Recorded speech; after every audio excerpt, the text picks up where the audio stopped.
Hello, this is Alistair Beaumont, the Heretic Hermit, bringing you today's birthday reading of Feminine Energy for Monday, September the 29th, 2025.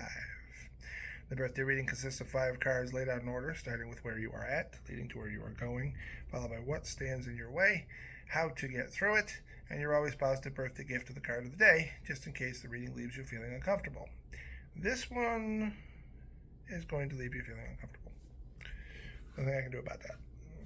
It's not as bad as the last feminine one I did, which was extremely dark, but it has its concerns. Let's just put it that way. So without further ado, where you are at is represented by the Nine of Cups. Something you have been wishing for a very long time has come true. It has taken the place of everything else that you used to focus on because of how much you wanted it and how happy it makes you that you got it, which is part of the problem.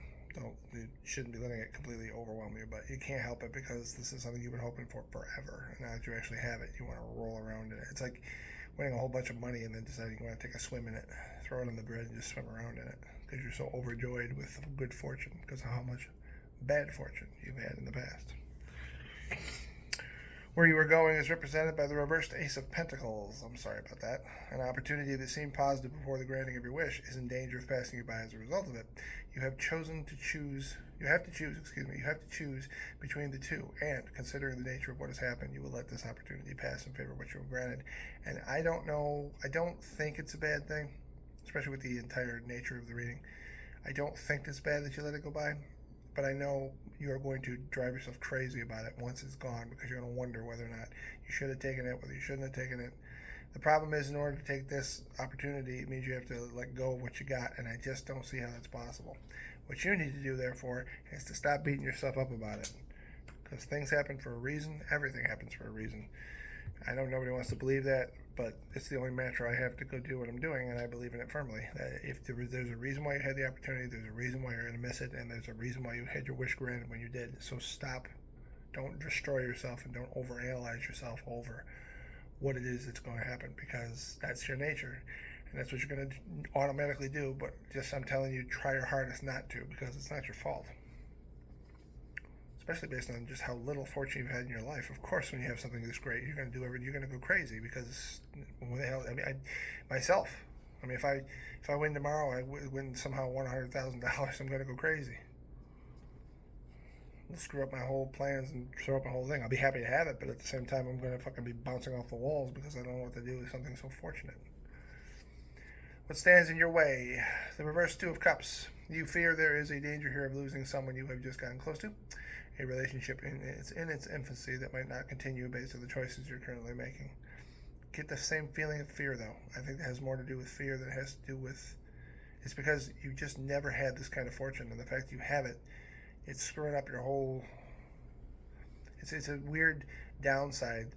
It's like the other side of what they say when they say, be careful what you wish for, because you just might get it. And it's like, that's exactly what's happened. It's like, especially with the terms of when you want something bad enough and then you get it, now what do you do with it? Because one of the key things about wishes is that we think that when they're never going to come true, but what happens when they do?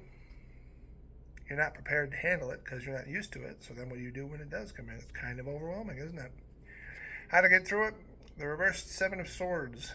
The time has come for you to be completely honest about your intentions, their intentions, and what you hope for the future, especially now that things have changed so much. Only by doing this can you make good choices when it comes to your overall future. Don't lie. Don't hide. Don't try to pretend. Don't try to think of how you can manipulate things to the future. Don't think about the fortune you've had and then trying to figure out a way to move it into a certain place. Don't do any of that. Just be honest. Brutally 100% honest. It's the only way that things are going to work out. And finally, your card of the day is the reverse Ten of Wands. I give you release. The theme that runs throughout this reading, is one of self-blame. You are your own worst enemy. That's not judgment. I'm pretty much my own worst enemy as well. We torture ourselves over the decisions and their outcomes so much so that we spend more time analyzing what we've done than moving forward. It's absolutely true. Trying to change, but this can become very problematic because when something wonderful happens, like this wish, it throws you off because you don't know what to do with it. Take a breather. Relax. Step back and enjoy the ride. Stop overthinking things. Let life come to you. There's probably a bunch of you that hear that over and over when I say it over and over again when it puts in these videos, but sometimes that's the point, especially because the truth is that control is mostly illusion. We don't have as much say in our lives as we think, or that we would like. One of the things that bugs me about living is the fact that we, in general as a society, blame each other for the things that happen. I don't know how much of this has to do with will. If you think about any mistake you've ever made, especially one where like you can't even explain how you made it or why.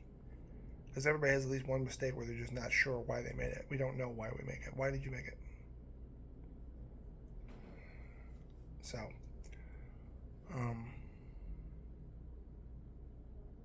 what is it that we would do differently if we could possibly go back and do it? There's so many things that you would make a decision and then the results end up crappy. Unless you know the end result before you make the decision, there's just no way to figure things out. So,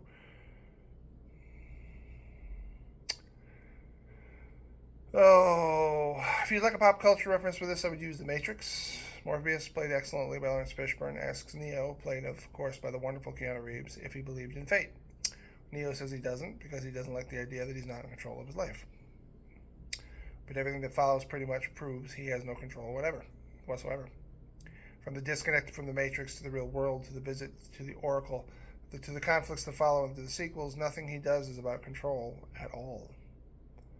They even leave you hanging at the end of the Matrix and make you think that somehow things are just going to be magical. He's going to go and be superhero Superman and fix everything. And that's, I think, one of the reasons why people disregarded it. They didn't enjoy the sequels as much because the sequels were unorthodox. Instead of him being the Superman we all thought he was going to be, he's still Superman. He still has powers, but it obviously was the fact that there was something bigger going on, something that was beyond him, something that had nothing to do with him. And that's something we have a hard time accepting, the fact that we don't have control of our fates.